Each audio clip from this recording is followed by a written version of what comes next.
The violent deaths of 7-year-old nurse Sandra Shells and 24-year-old UCLA grad student Brianna Kupfer shocked Southern California. Both suspected killers are described by police as unhoused. This comes as the city struggles with how to handle the more than estimated 60,000 homeless people. One author is highlighting a force he believes is enabling homelessness.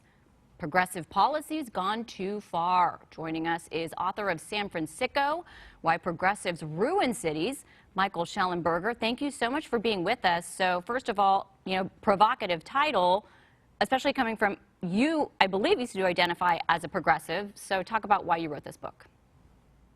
Sure. Well, I'm lifelong progressive, registered Democrat, heart's been broken. I'm a bleeding heart liberal, so very concerned about the people on the street who are suffering from late-stage addiction, untreated mental illness. I also live in Berkeley, California. I've been in San Francisco Bay Area since the mid-1990s.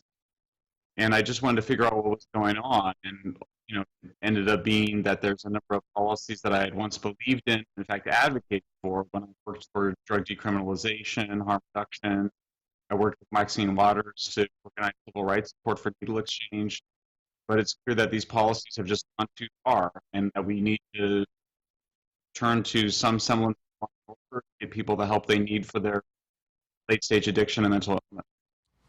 So you live up in the Bay Area, and for those of us who've been to San Francisco, I would say it's very dangerous to simply walk around the streets there. And it's similar if you go to places like Venice or downtown Los Angeles, places like Skid Row. And there's so many of us who want to find a solution to this problem, but it's just really difficult to do that. So what would you say is the biggest problem, both up in San Francisco and here in Los Angeles? And is there any solution? What can we do about it? Yeah, there is a solution. And in my book, I talk about how in Amsterdam, Portugal, other European countries, they do not allow open-air drug use and open-air drug dealing.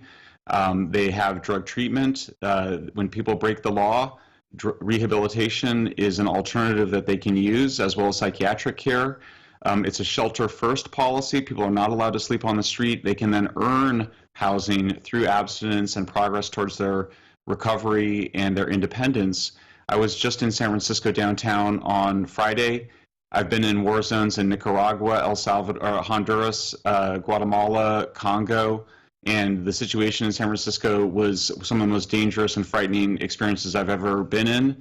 There were police around, but the drug dealers are armed. They work for a very dangerous foreign cartel.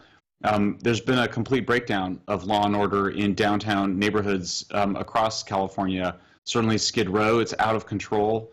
San Francisco's out of control. Something has to be done. People are suffering, but our cities are being destroyed, and it's simply not safe to walk in many neighborhoods.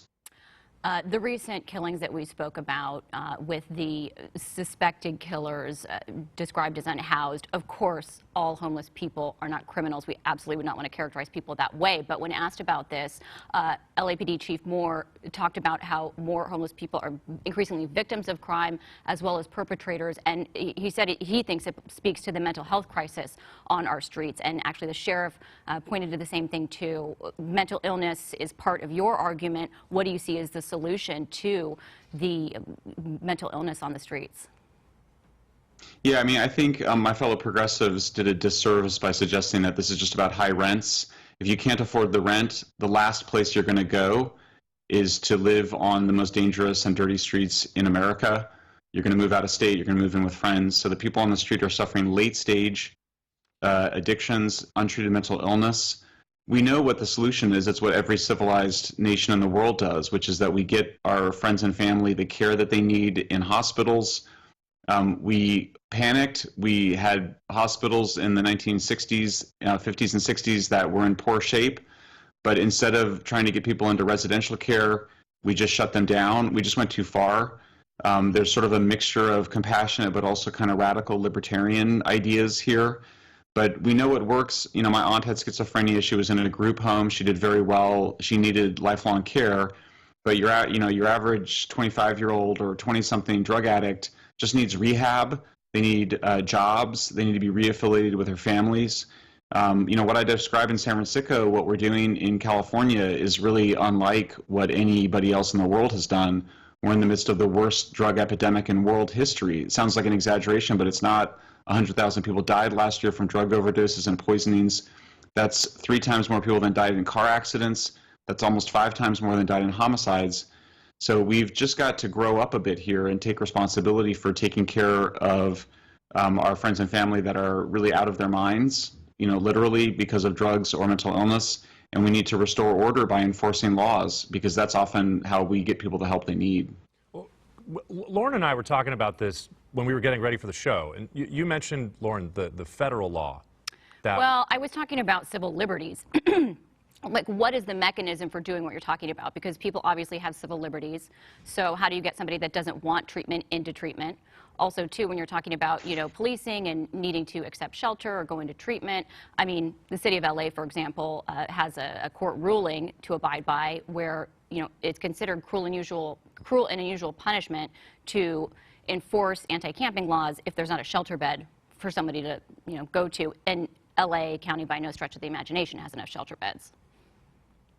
Yeah, I mean, first, nobody loves their freedom more than I do. I mean, I'm in California because I love my freedom, very protective of it. Obviously, we would not want to do anything that would get people that are not suffering from mental illness or late-stage addiction the care they need. That being said, when people break the law, if you enforce the law, that's the chance to get them the help they need. Right now, the biggest facility for mentally ill people in the United States is the Los Angeles County Jail. Complete deprivation of freedom, because these are mentally ill people who have broken the laws so frequently or so violently that they're now in jail for it. We do have good conservatorship laws on the books. We have assisted outpatient treatment, which is court-ordered medical care for people. There's a variety of reasons these laws aren't being enforced. In terms of, in part just public attitudes need to evolve, the judges need to evolve, our policymakers, our thinking needs to evolve. Ultimate deprivation of freedom is obviously being killed or incarcerated. So if we get people the care they need, that's much less deprivation of freedom than jail or prison. One of the things I discovered is that the homeless advocates themselves, out of a kind of radical belief that everybody that shows up homeless should have their own apartment, including in very expensive real estate areas, they have blocked building sufficient shelters. So New York City shelters 95% of its homeless. They built sufficient shelters. I agree it's immoral to just arrest people or move them along if you don't have sufficient shelters. But I was shocked to discover that it's actually the progressive Housing First homeless advocates themselves who have demanded that the funding for homelessness go into very expensive housing, $750,000 units, $1 million units in Los Angeles and Venice Beach. We can't afford to do that. I mean, California's a very rich state. We can afford to have shelters, group homes, residential care, psychiatric beds. We can't afford to give apartments to everybody that says they want one in San Francisco, Venice Beach, or Los Angeles.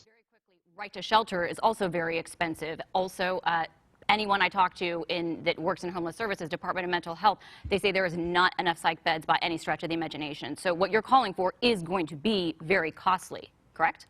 We don't know that, actually. In fact, it's very hard to get to the bottom of this. California spends more on mental health than any other state in the United States, and we have the worst outcomes. We do need a statewide solution because it's much cheaper to provide care in Bakersfield and Fresno than in Venice Beach and San Francisco. So there needs to be a statewide solution. We need statewide leadership. The governor has to stop acting like somebody else is in control. Yes, we need to build psychiatric beds, residential care, shelters. Not everybody needs to be in the most expensive real estate in California. Well, we really appreciate you spending the morning with us, and hopefully you can come back and talk to us about this topic, because we're dealing with it in Los Angeles every single day and all throughout California. For more from Michael Schellenberger, you can check out his book right there. It's called San Fransicko, or you can visit michaelschellenberger.substack.com. We'll be right back.